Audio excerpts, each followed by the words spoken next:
Jadi saya bersyukur malam hari ini Anda berlangsung, saya lihat ini tidak bisa terjadi kalau tidak suci Anda semua. Mungkin kalau fisiknya nggak suci lah, tapi kalau sedang nggak suci, tapi hati Anda suci. Pikiran Anda suci, kalau tidak suci Anda tidak bisa bertahan lebih dari 2 jam. Dan saya bersyukur Indonesia masih ada KC yang tidak ada di seluruh dunia, kecuali di Jakarta. Yang gitu. Pertama. Yang kedua gini, dan kafir sama ateis itu nggak sama. Ya, nah, Dadang kemarin ngaku kafir, sekarang ngaku ateis. Berarti dia tidak ngerti kafir, tidak ngerti ateis, sehingga tidak sah pengakuannya sebagai kafir maupun sebagai ateis. Itu menyebabkan dia tidak ada masalah sama Allah. Allah yang mengatakan, oh Dadang ngomong apa, orang paham. Gitu. Jadi gini, dan kalau kafir itu ada Tuhan tapi diingkari. Tapi kalau ateis, Tuhan nggak ada.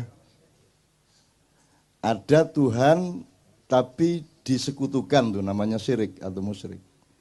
Kalau ateis itu nggak ada Tuhan. Pokoknya dalam diri seseorang Tuhan itu nggak ada. Itu namanya ateis. Nah, jadi kalau Anda mendengarkan Dadang, Anda harus mengerti makomnya. Dia itu mataul ghurur, dia itu hiasan di bumi, ya. Jadi yang penting indah dan menggembirakan. Tidak usah diukur ini Mas Murni apa KW4, nah benar dah. Pokoknya yang penting Dadang menggembirakan. Ada seorang senior ateis juga, senior ateis di Jogja, namanya Pak Azadi Siregar, Bang Hadi, yang nulis Cintaku di Kampus Biru, itu juga sehari-hari selalu menunjukkan, memberi kesan kepada setiap orang bahwa dia tidak percaya Tuhan, bahwa dia bukan Muslim. Justru karena dia sangat Muslim, maka dia menyembunyikan keislamannya. Bahkan dia mengatakan di Katipiro dalam sebuah diskusi, dia mengatakan, kan Muhammad bilang kalau tangan kanan berbuat baik, tangan kiri jangan sampai tahu. Bahkan kalau sholat jangan sampai ketahuan Allah. Dia bilang gitu. Bang ojo banter-banter di obong omahmu, saya bilang gitu kan. Terus kemarin saya ketemu lagi, saya bilang, Bang, tapi bagaimana mungkin sholat terus Allah sampai nggak tahu? Allah kan maha tahu. Oh iya ya, Allah maha tahu ya, jadi setiap kali Allah, waduh tahu ini, nggak jadi. Allahu Akbar, wah ketahuan, dia maha tahu nggak jadi. Akhirnya nggak ada alasan untuk sholat. Karena dia mau ikhlas sholat, jangan sampai ketahuan. Saya sholat tuh ya sholat, titik. Jangan sampai tahu siapa-siapa, Allah pun jangan sampai tahu. Tapi karena Allah maha tahu, dia ingin Allah, waduh ketahuan enggak jadi. Akhirnya gak sembahyang seumur hidup. Nah Dadang itu sejenis itu. Dadang itu pokoknya cari akal bagaimana supaya Tuhan tidak marah ketika dia tidak sholat, tidak puasa, bilang dirinya demi Tuhan saya ateis, segala macam itu kan tidak akan diterima Tuhan. Dan kamu tidak akan saya akui sebagai kafir, tidak akan saya sebagai ateis. Wong tidak logis sama sekali kamu itu. Ya sudah sana masuk surga kamu, kan gitu. Karena tidak ada alasan masukkan neraka. Apanya yang dosa apanya? Sudah miskin, kurus. Bagaimana mau memberi rizki, wong dia kemana-mana cari rizki kan gitu kan. Tapi tenang dang ya, beres dang ya. Gitu. Jadi Dadang itu hiasan hidup. Anda harus melihat dia sebagai sumber kegembiraan itu pertama. Jadi gini Mas, gini aja sebenarnya nanti saya akan ngomong kenapa kok ada judul ini. Singkat kata asal usulnya itu Kadipiro, pusatnya Ma'iyah, koordinatornya itu kasih saran. Lingkaran-lingkaran Ma'iyah di Purwokerto, di Pemalang, di Semarang, Surabaya, Jombang, Malang, Jakarta dan semuanya itu diminta untuk 2 hal. Yang pertama, mengungkap kembali makna sejati dari Al-Quran mengenai jihad dan syahid. Syukur ada istilah-istilah lain, termasuk Islam itu apa, syirik itu apa, bid'ah apa, kalau bisa dielaborasi kembali, karena sudah dibiaskan dan dimanipulir habis-habisan. Nah sekarang Anda tahu orang bilang Allahu Akbar untuk nembak, Allahu Akbar untuk membunuh. Dan sekarang orang juga untuk menandakan Islamnya kan setiap kali masa ada. supaya ketok Islam gitu kan. Dan gak karu-karuan. Istri saya Mbak Fia ke Bandung, dijebak oleh temennya, ternyata ikut pengajian ibu-ibu. Terus ibu-ibu tanya, loh Mbak Novia tinggal di mana? Di Jogja Bu. Subhanallah di Jogja. Bojoku bingung hubungannya Jogja karo subhanallah itu apa? Tinggal di Jogja kok subhanallah itu loh. Ki podo lah iya. Kok tinggal di Jogja kok subhanallah, itu sama dengan di TV. Ibu kok bisa di depan HI ini, aslinya saya dari Magelang Pak. Luar biasa dari Magelang. Loh dari Magelang kok luar biasa gitu. Di Indonesia ini nanti saya akan ngomong, udah nggak ngerti bedanya permata dengan batu. Udah nggak ngerti bedanya emas dengan kerikil. Ini kunci malam hari ini. Ya, kuncinya, tapi nanti dulu. Jadi kita kembali ke subhanallah tadi. Jadi setahu saya subhanallah itu kan mengingat kesucian Allah. Maka alasannya adalah kalau kita melihat sesuatu yang kotor, kita sebut kesucian Allah, kan begitu. Ada orang korupsi subhanallah. Karena korupsi itu kotor. Kalau alhamdulillah jelas lah. Ada cewek cakep. Alhamdulillah. Gitu kan. Peres. Gitu. Padahal melenduk. Ya. Gitu. Alhamdulillah. Terus gue jadang, mana aja alhamdulillahnya. Gitu kan. Kalau apa Ustaz? Kalau astagfirullah jelas kita menemukan yang kotor dan buruk dalam diri kita, maka kita bilang astagfirullah. Jelas, simple. Alhamdulillah sama. Tapi kalau subhanallah, apalagi Allahu Akbar, itu Anda tidak logis mengucapkan Allahu Akbar kalau Anda tidak terkagum-kagum atau terkejut atau terpana atau tergetar oleh kebesaran ciptaan Allah. Jadi gak iso demo Allahu Akbar. Lah apa ke demo Allahu Akbar? Lah apa aku sebut-sebut rek Gusti Allah dari langit ngomong gitu ngene. Lah apa aku sebut-sebut kuwi? Kamu enggak kagum apa-apa kok mau bunuh orang kok Allahu Akbar. Allahu Akbar itu kan tadi terusannya Rabbana ma khalaqta hadza batila. Jadi Allahu Akbar itu puncak perintah Allah untuk meneliti dirimu sendiri, meneliti alam, meneliti kehidupan. Terus kamu menemukan kekaguman-kaguman luar biasa, ya Allah aku ini sudah mau jual rumah, udah nggak punya harapan. Loh ada loh teman yang nolong saya, Allahu Akbar. Kagum saya sama takdir Allah itu. Nah baru cocok Allahu Akbar.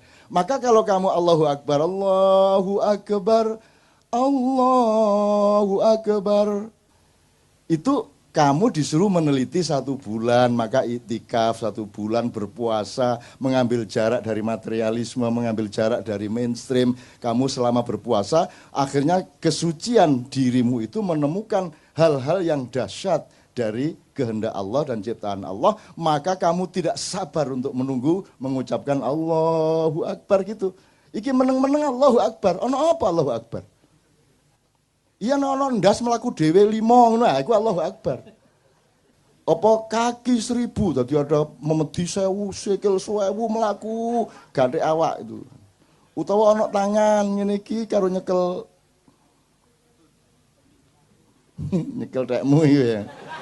Di kamar ngene iki. Dan seterusnya lah gitu ya. Tapi saya nggak akan berpanjang, tapi intinya kalau kembali ke Mbak tadi, dia kan juga memaksudkan bahwa sesungguhnya Islam itu bukan sesuatu yang tidak bisa mata mengandalkan Islam. Mata diandalkan untuk jadi gini, saya tuh nggak bisa nuduh si teman saya ini kafir, wong saya nuduh dia muslim aja nggak bisa kok saya. Saya nggak punya data apapun mengenai dia. Saya bilang Ustadz muslim aja saya nggak berani kok. Jangankan saya bilang kafir, saya bilang dia muslim pun saya tidak berani. Jangankan dia, aku menyebut diriku muslim pun aku tidak berani. Karena itu prerogatifnya Allah untuk menilai aku ini muslim benar apa bukan.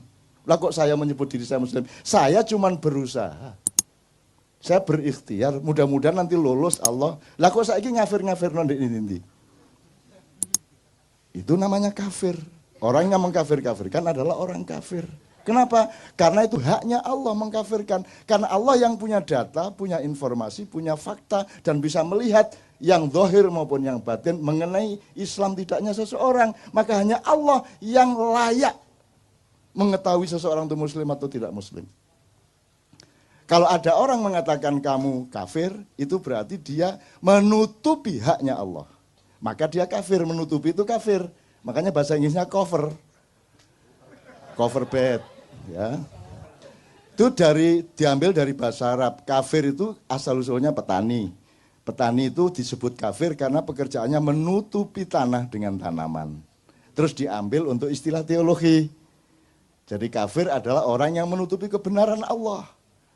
Apalagi nggak hanya menutupi, tapi mengklaim haknya Allah dipakai oleh dirinya. Itu kafir mu'akkad dan mughaladah. Kira-kira ngono ya, Rek ya. Jadi sekali lagi ya, makanya saya tidak pernah peduli Anda beragama apa. Anda otentik apa tidak gitu, Anda jujur apa tidak, begitu dok saya tahunya. Bagaimana saya tahu Anda muslim? Apa mergo kupluan? Apa nih muslim? Sekarang itu Masya Allah sudah sampai ke situ, kita ditipu selama 500 tahun sampai 700 tahun. Itu nanti kalau ada waktu baru kita omongkan yang 500 tahun, 700 tahun, meskipun tidak perlu eksplisit. Kita, saiki ono masjid, itu ono tulisan, yang belum khitan dilarang masuk masjid. Ika gak paham, kalau ada hukum kan harus ada prosedurnya. Harus ada perangkatnya, harus ada fasilitasnya. Terus carane ngecek uang wis sunat tagurung ku ya apa? Masuk masjid, masuk ruangan. Buka. Akhirnya suwe-suwe pegel, sampun Pak. Gendeng ta iki wong tak iki.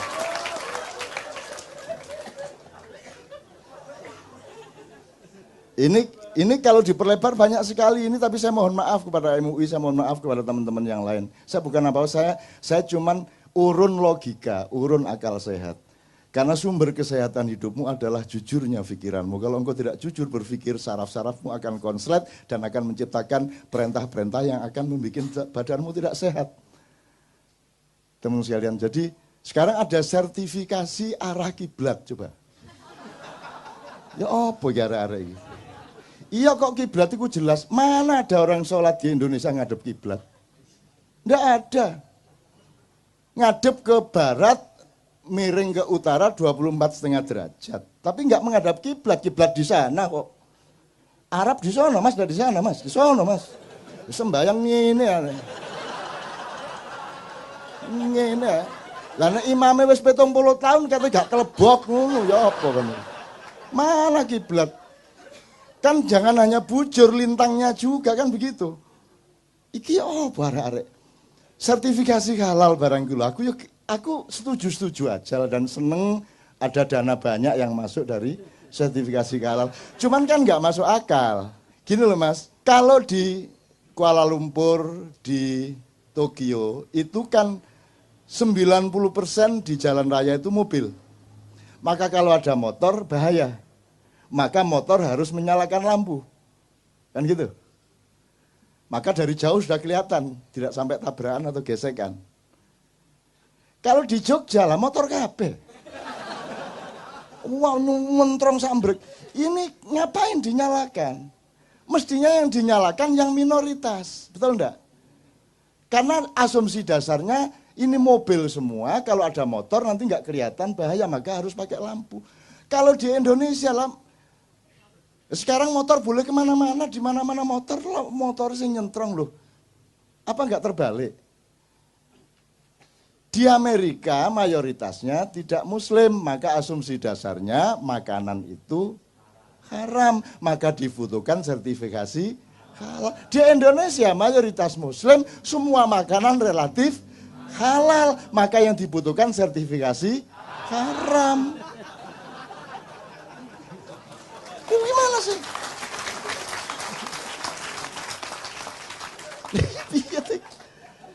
Ya tapi tidak apa-apa, wong dia ndak ngerti. Tuhan bingung, waduh nggak paham. Engkau nyun sewu ketua MUI, kamu kok bikin begini? Kenapa? Kan seharusnya sertifikasi haram, kok halal? Loh ngoten ta? Mboten ngertos ya kula. Akhirnya masuk surga, wis mlebu wong gak paham kon gitu. Enak pokoknya. Jadi jadilah orang sebodoh-bodohnya orang, sehingga Anda tidak ada alasan pada dirimu untuk dimasukkan neraka. Begitu si siapa jenenge malaikat Malik mau menyeret, sebentar, apa ini kok saya dimasukkan neraka? Loh kamu dulu kan nanda tangani surat sertifikasi halal, seharusnya kan haram. Loh kok ngoten? Loh gini loh, terus apa jenenge, terus malaikat Malik ngekei makalah ini loh, lihat makalahnya gini. Ini seperti motor dan mobil, halal dan haram gini. Wah ngoten ta. Wah mboten kondo bian-bian sampean. Mboten roh kula. Akhirnya wis mlebu swarga, gak masalah. Dadi tak dongakno semua mlebu swarga. Gitu loh. Kan iku karo swarga cek kepincrute kon iku. Swarga karo Indonesia iki padha. Wis ngene iki swarga iku kira-kira. Pokoke angger atimu ngene iki berarti wis swarga. Gitu loh, tenang aja. Bahkan di sana nanti agak masih meragukan saya itu. Arep dangdut tuku kaset ning ndi?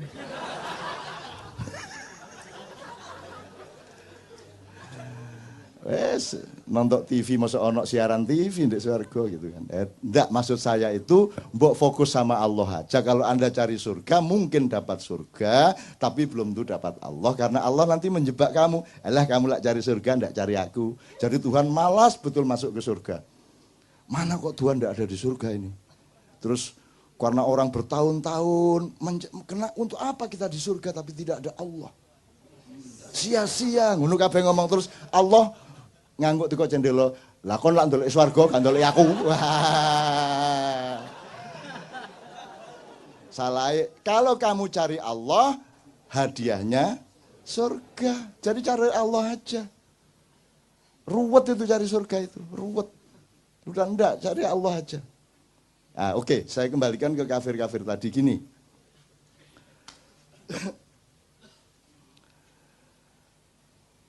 Kan tadi Tuhan tidak ada, Tuhan ada tapi diingkari, Tuhan ada tapi disekutukan. Kira-kira 3 itu ya, mungkin ada variabel-variabel. Ketika, ini kan bisa kata benda, kata kayak yang diomongkan Sabrang tadi. Loh teman-teman Kristen ya percaya kok kalau Muhammad itu Nabi kan gitu. Sebenarnya syahadat itu bersaksi apa mengakui? Hakikatnya itu bersaksi atau mengakui? Mengakui toh. Lah saiki kanca-kanca sing jarene nang Islam ki ya ngakoni lho nek Gusti Allah iku ya iko, ya toh. Muhammad iku ya nabi. Nek menurut Sabrang, nek ngono Islam bisa. Gitu loh. Kan tidak ada syarat Muhammadur Rasulullah, wa Isa Rasulullah, wa mulega atik ngono. Zulkifli, Zulkarnain, gak ruwet sadate dawa ngono kok. Nah, syahadat itu formal apa substansial? Substansial. Kalau substansial kan tidak tergantung kamu mengucapkan apa tidak. Sebab kalau harus mengucapkan ini tidak berlaku untuk orang bisu. Mangkel wong bisu.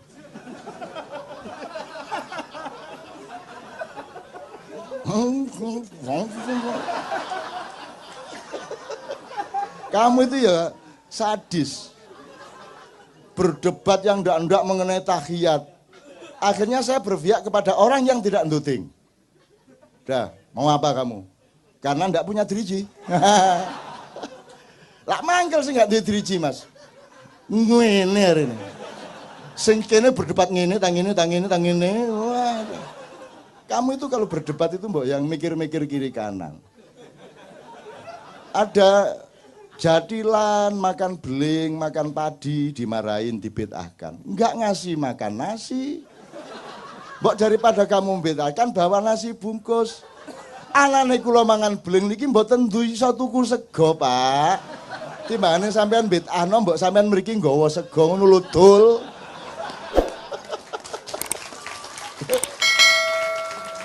Jadi orang tidak pernah berpikir agama dengan dimensi sosial. Orang tidak pernah berpikir agama dengan dimensi budaya.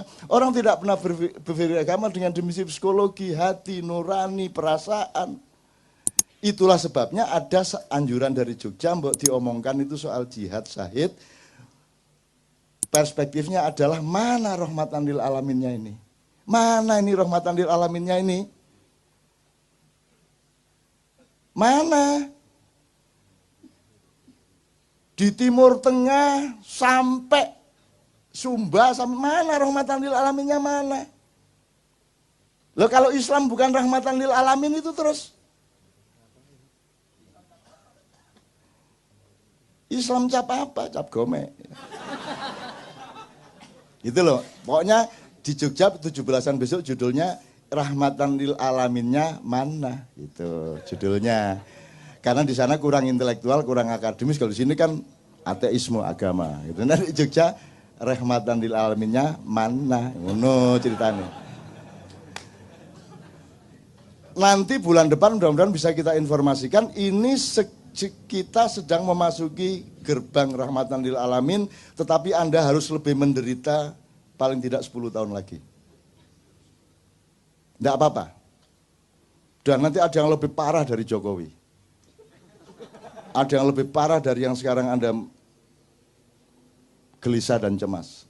Anda harus siap.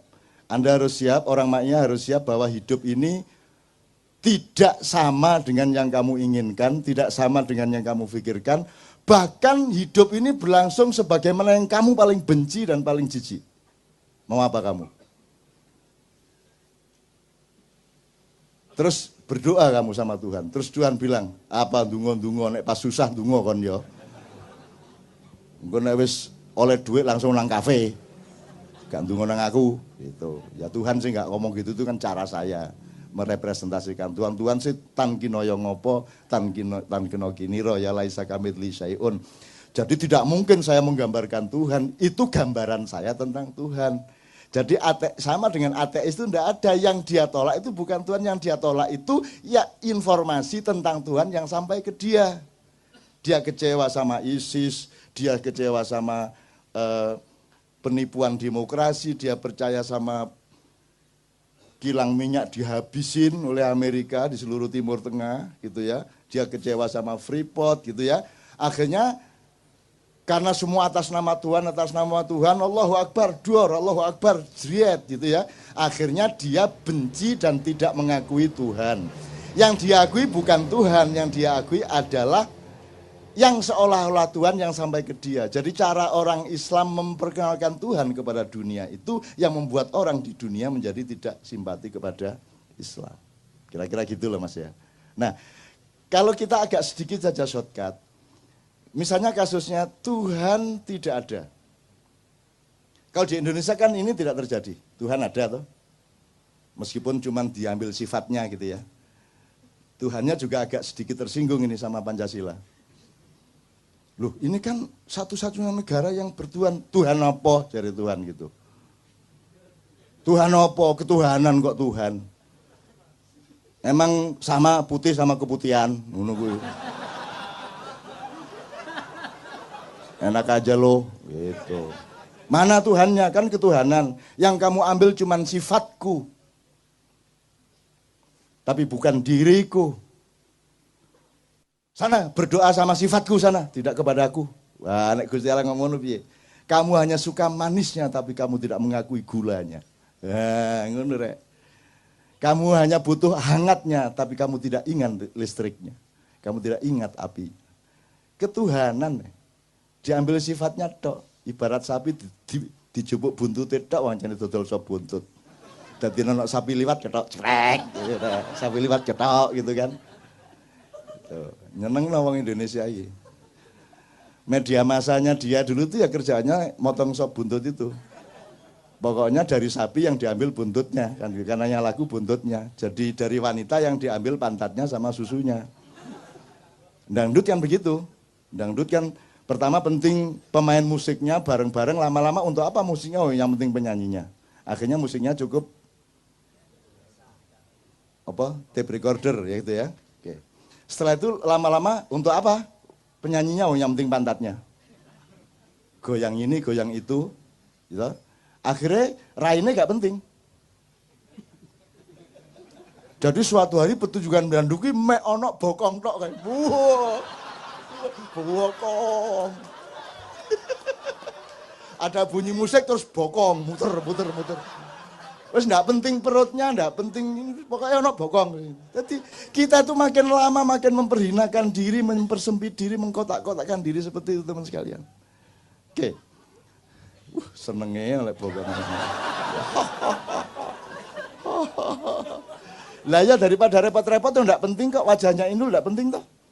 Dulu zaman awal dulu wajahnya Inul enggak penting kok wajahnya kayak apapun enggak masalah yang penting pantatnya ngebor. Kan begitu. Jadi nek ngono ya wis lah bokong ae wis. Dadi nek iso TV ku pokoke nek syuting bokonge tok. Dadi bokong tok apik itu. Mbok sudah pragmatis seperti itu.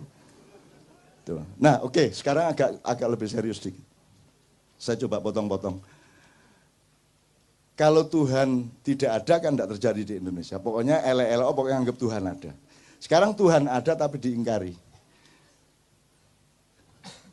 Atau Tuhan dianggap tidak ada. Variabelnya ya. Kalau ada sebuah rapat anggaran dan Tuhan tidak diingat oleh orang yang rapat anggaran, berarti ateis itu rapat. Benar nggak? Kalau ada presiden mengambil keputusan dan selama dia memproses kemudian mengambil keputusan itu dia tidak melibatkan Tuhan sebagai pertimbangannya, berarti ateis dia. Karena ateisme itu sebenarnya adalah dinamika kata kerja. Kapan ada Tuhan, Anda tidak ateis. Kapan Tuhan tidak Anda libatkan, berarti Tuhan tidak ada, Anda tidak libatkan. Nah sekarang saya tanya sama Anda semua. Kadar ateisme politik kita itu seberapa?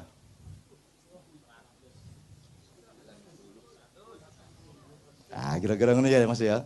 Jadi maksud saya kamu dengan judul ini besok ke Bandung pulang, ke Tangerang pulang, ngelihat dengan mata pandang ini. Oh, Tuhan tidak diajak runding, Tuhan tidak dijadikan pertimbangan, berarti ateis. Kan enggak terus jadi orang Islam tuh syahadat sekali terus Muslim, ya enggak dong. Gendeng tak? Enggak lah. Tuhan menunggu kesetiaan, karena konsistensi tadi itu. Apapun yang terjadi, Tuhan adalah faktor utama hidup saya. Subjek utama. Makanya sholat itu untuk latihan. Jadi kalau Anda di pasar, di warung, di kantor, Allah di sampingmu, maka engkau menyebut ilaihi, ya, dia. Tapi kalau Anda sholat, Allah di depanmu, maka Anda menyebut iyaka na'budu wa iyaka nasta'in, karena Allah di depan kita berhadapan.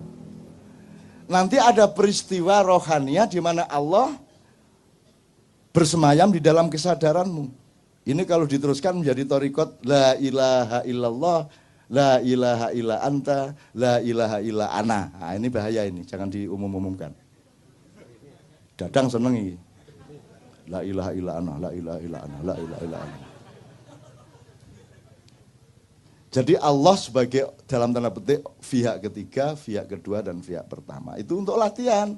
Supaya ketika kamu ngurusin kehidupan di pasar, di kantor, di tempat pekerjaanmu, Allah tetap menjadi faktor utama meskipun dia tidak di depanmu, paling tidak dia di sampingmu. Kalau dia tidak di sampingmu, dia ada di dalam dirimu.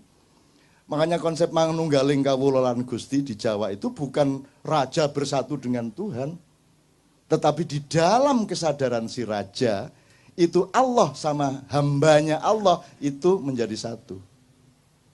Maka dia tidak berani khianat kepada Allah karena akan mencelakakan rakyatnya, dan tidak berani dia menyakiti rakyatnya karena akan diadab oleh Allahnya. Kan begitu namanya mangununggaling kawulan Gusti. Susahnya Raja Jawa 500 tahun tidak ngerti ini. Karena aslinya mereka bukan Raja Jawa. Nah, tapi kok kapan-kapan. Ini Jogja sedang konflik, keratonnya dan seterusnya. Tapi tentang tidak usah lah, ini masalah kecil lah, masalah kecil. Ini, waduh kalau dibuka ini gawat ini. Pokoknya, tapi kira-kira ngono maksudnya yang itu Mas ya. Sekarang Anda mau jualan, Anda mau menghamili istri, Anda mau nyaur utang, Anda sedang pusing. Ketika Anda senang, libatkanlah Allah sebagai faktor utama di mana engkau bersyukur. Ketika engkau mendapat kesulitan, loh kok enggak melibatkan Allah, goblok men gue. Masa kamu dapat kesulitan, Allah bukan faktor utama. Apalagi dalam keadaan senang, kan gitu. Allah mengatakan bahkan barang siapa yang mengingatku, gimana Ustaz? Yang mengingatku pada saat berdiri maupun duduk. Kev, ayatnya Ustaz, Ana enggak hafal ini. Saya sengaja tidak menghafalkan supaya tidak terlanjur menjadi kiai. Terus nanti mereka, wah nggak karu-karuan sama saya. Saya memang, bibi saja. Alladzina yadhkuruna Allaha qiyaman wa qu'udan wa ala junub.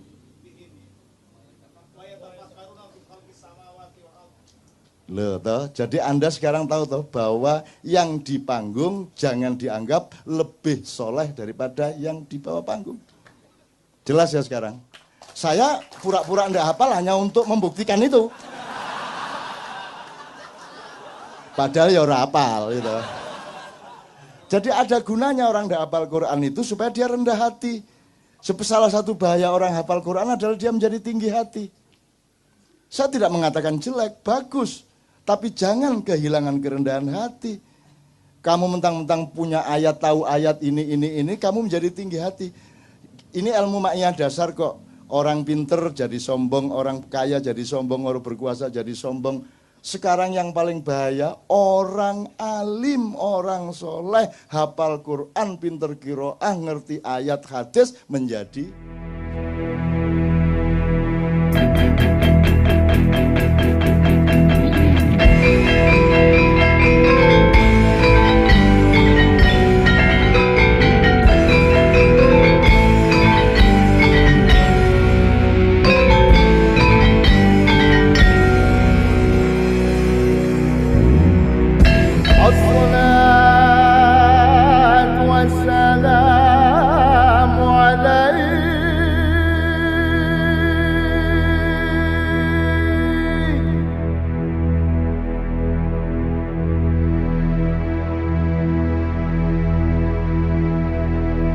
عليك يا